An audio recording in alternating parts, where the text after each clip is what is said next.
మీ ఎలాంటి వ్యాపార ప్రకటనలకైనా వెంటనే మా ఛానల్ సంప్రదించండి. అందరికీ నమస్కారం. నేను శిరీష. ప్రస్తుతం మనతో పాటు ఉన్నారు ప్రముఖ తంత్ర జ్యోతిష్యులు, జ్యోతిష్య రత్న, జ్యోతిష సామ్రాట్ డాక్టర్ చింతల రుక్మందర్ రావు గారు. గురుగారితో మాట్లాడతాం. నమస్కారం గురుగారు. మాతృదేవో భవ, పితృదేవో భవ, ఆచార్య దేవో భవ. ఓం నమో మాందేశ్వరాయ నమః. అందరూ బాగుండాలి, అందరికి మంచి జరగాలి. గురుగారు, జూన్ మాసంలో వృశ్చిక రాశి వారికి ఎలా ఉండబోతుంది అంటారు? ఎలాంటి జాగ్రత్తలు తీసుకోవచ్చు అంటారు? ఆర్థిక పరంగా, ఆరోగ్య పరంగా ఈ మాసంలో వీరికి గ్రహ గోచారం ఎలా ఉంటుందంటారు? 2026 సంవత్సరం జూన్ మాసం వృశ్చిక రాశి వాళ్లకు ఎలా ఉందన్నప్పుడు, రాశ్యాధిపతి కుజుడు 6వ ఇంటి నుంచి 7వ ఇంటికి 20వ తారీఖు వస్తున్నాడు. అంటే వృషభంలోకి వస్తున్నాడు. ఈ రాశికి పంచమ శని నడుస్తుంది. 5వ ఇంట్లో శని నడుస్తున్నాడు. 4వ ఇంట్లో రాహు, 10వ ఇంట్లో కేతువు. అదే సప్తమ స్థానంలో రవి ఉన్నటువంటి రవి 15వ తారీఖు అష్టమంలోకి వస్తున్నాడు. అది కొంత మంచిది కాదు. దశమాధిపతి అష్టమంలోకి రావడం. అదేవిధంగా అష్టమ స్థానంలో ఉన్నటువంటి గురువు 2వ తారీఖు భాగ్యస్థానంలోకి రావడము. అష్టమ స్థానంలో ఉన్న శుక్రుడు 8వ తారీఖు భాగ్యస్థానంలోకి రావడము. అష్టమ స్థానంలో ఉన్న బుధుడు 22వ తారీఖు భాగ్యస్థానంలోకి రావడము. 22 తారీఖుల కింద మాసాంతం కింద భాగ్యస్థానంలోకి 3 గ్రహాలు వస్తున్నాయి. అన్ని భాగ్యంలోకి రావడం మంచిదే. కాబట్టి ఇక్కడ వీళ్ళకు లగ్నాన్ని అంటే రాశిని గురువు చూస్తాడు. ఈ రాశికి ద్వితీయ పంచమాధిపతి గురువు. ఈ రాశిగా ఉన్నంత మంచిగా ఏ రాశికి ఉండడు. వృశ్చిక రాశి వాళ్ళకు అత్యంత అనుకూలమైన గ్రహం. ఉచ్చస్థితికి వచ్చాడు. ఎవరన్నా ఒక 30 సంవత్సరాల వాళ్ళు, 25 సంవత్సరాలు పైబడిన వాళ్ళు ఇప్పుడు కానీ వెనక్కి ఒక 12 సంవత్సరాలు, ఇంకో 12 సంవత్సరాల వెనక్కి, ప్రతి 12 సంవత్సరాలకు ఒకసారి గురువు ఇక్కడికి వస్తాడు. అలా వెనక్కి తిరిగి చూసుకుంటే అప్పుడు వీళ్ళ బెనిఫిట్ జరుగుతుంది. 12 సంవత్సరాల ముందు గురువు ఇక్కడికే వచ్చి ఉంటాడు కదా భాగ్యస్థానంలోకి. అంతకుముందు ఒక 12 సంవత్సరాల ముందు వచ్చి ఉంటాడు కదా. అప్పుడు చిన్నపిల్లలుగా ఉంటారు. 24 సంవత్సరాల ముందంటే వాళ్ళ తల్లిదండ్రులకు మేలు జరుగుతుంది. ఇతనికి గురుబలం రావాల ఈ జాతకులకు. మళ్ళీ 12 సంవత్సరాల కంటే వీళ్ళకి అంటే అప్పుడు చిన్న వయసే. ఇంకా తర్వాత మళ్ళీ ఇప్పుడు 12 సంవత్సరాలు అంటే ఇప్పుడు 60 సంవత్సరాలు అంటే 5 సార్లు గురువు అక్కడికి వచ్చి ఉంటాడు వాళ్ళ జీవితంలో. ఈ వృశ్చిక రాశిలో పుట్టిన వాళ్ళకు అప్పుడు ఏమవుతుంది, 5 సార్లు వాళ్ళకి బెనిఫిట్ చేసేసే పోయింటాడు.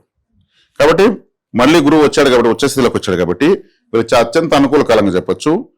గురువుతో పాటు శుక్రుడు, బుధుడు కూడా ఉన్నారు. ఉచ్చ గ్రహంతో ఏ గ్రహాలు దగ్గరగా ఉంటాయో అవి కూడా మంచి ఫలితాన్ని ఇస్తాయి, దోషాన్ని పోగొట్టుకుంటాయి. అందుకే పాపగ్రహానికి ఒక శుభగ్రహం తోడవాలి.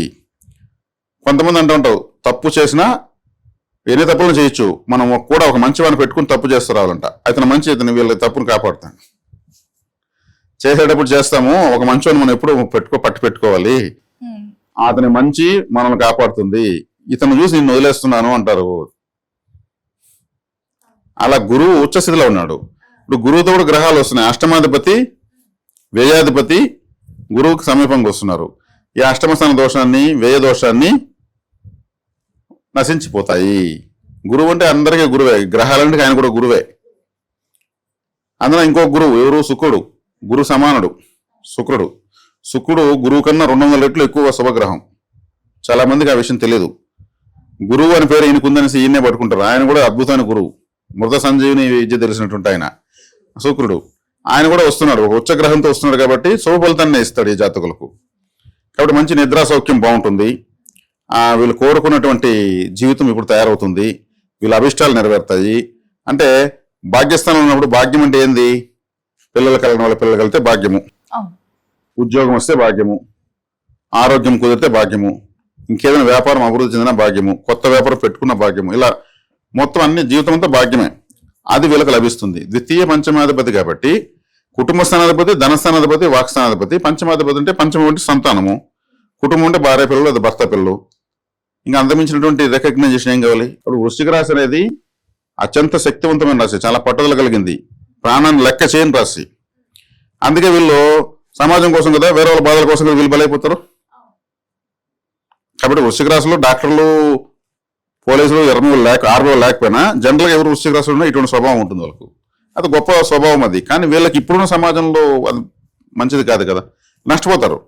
అందుకే వేరే వాళ్ళ బాధలు వినకూడదు, వింటేనే ఆ సమస్య. కాబట్టి అలా మళ్ళీ నాకు అర్జెంట్ పని ఉందని అబద్ధం చెప్పినా తప్పించుకోవాలి.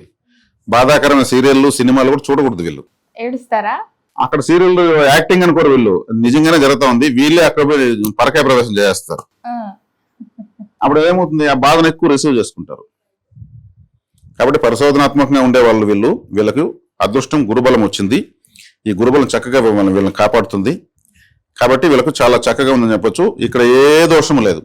ఏదైనా అష్టమ స్థానంలో రవి ఉన్నా కానీ 15వ తారీఖు నుంచి వచ్చిన సమస్య అయితే ఏం పెద్దగా లేదు. ఆయన కూడా దశమాధిపతి, ఈ రాశికి మంచి గ్రహమే కాబట్టి పెద్దగా బాధించడు.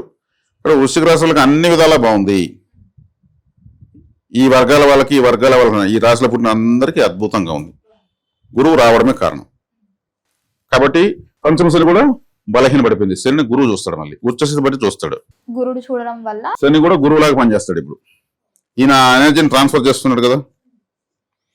చూపు, గురువు యొక్క చూపు ఎక్కడెక్కడ పడుతుందో అక్కడంతా అభివృద్ధి ఉంటుంది. పంచమ స్థానం అది గురువుదే కాబట్టి వీళ్ళకి అన్ని విధాల బాధలు ఇంకా లేవు. పెళ్ళయి ఒక 5 ఏళ్ళు 10 ఏళ్ళు పిల్లలు లేరంటే ఎంత దౌర్భాగ్యము. అవును. అదే సంతానకారకుడు ఉచ్చ స్థితిలో ఉండి ఈ రాశిని చూసి పంచమ స్థానాన్ని చూస్తున్నాడు. ఇప్పుడు వీరి సంతానానికి విశేషమైన అభివృద్ధి ఉంది. కాబట్టి వృశ్చిక రాశి వాళ్ళు చాలా సున్నితమైన వాళ్ళని చెప్పొచ్చు. ఇతరుల బాధలు వేగంగా వినేస్తారు, విని రిసీవ్ చేసుకునేస్తారు. అక్కడే నష్టపోతారు. ఇతరుల వల్ల నష్టపోయే వాళ్ళు ఎక్కువ వీళ్ళే. వృశ్చిక రాశి వాళ్ళు నష్టపోతారు. వాళ్ళ వల్ల వాళ్ళకి నష్టం ఉంటుంది అని అడిగితే ఇతరుల వల్లే ఉంటుంది. ఇతరులు కూడా ఏమి వీళ్ళని ఏం చేయాల్సి పనిలే. వాళ్ళ బాధలు వీళ్ళకి చెప్తే చాలు, వీళ్ళు వాళ్ళకి హెల్ప్ చేసేస్తారు. ఆ బాధ వీళ్ళదే అని ఫీల్ అవుతారు. తిరిగి మళ్ళీ వాళ్ళు ఎవరు నష్టపోతారు. త్యాగరాశులు వీళ్ళు. త్యాగరాశులు అంటే ఏమి? త్యాగం చేస్తుంటారు. వృశ్చికం అంటే తేలు. తేలు పిల్లలు పుట్టగానే ఏం చేస్తుంది తెలుసా?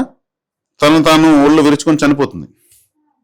ఆ పిల్లలన్నీ ఎక్కడి పిల్లలు ఏం తినాలో తెలియదు కదా, తల్లే ఆహారం అవుతుంది. ఆ పిల్లలన్నీ తెలియదు, ఇక్కడ మన తల్లి అని తెలియదు, ఆహారం ఉంది ఏదో తింటూ పెద్దవైపోతాయి. అంటే పిల్లల కోసం తనను తాను త్యాగం చేసుకుంటే, ప్రాణ త్యాగం చేసుకుంటే ఏకైక జీవి ప్రపంచంలో వృశ్చికం ఉండే తేలు. ఈ రాశిలోనే పోలీసులు, ఆర్మీ వాళ్ళు, డాక్టర్లు వీళ్ళంతా ఉంటారు.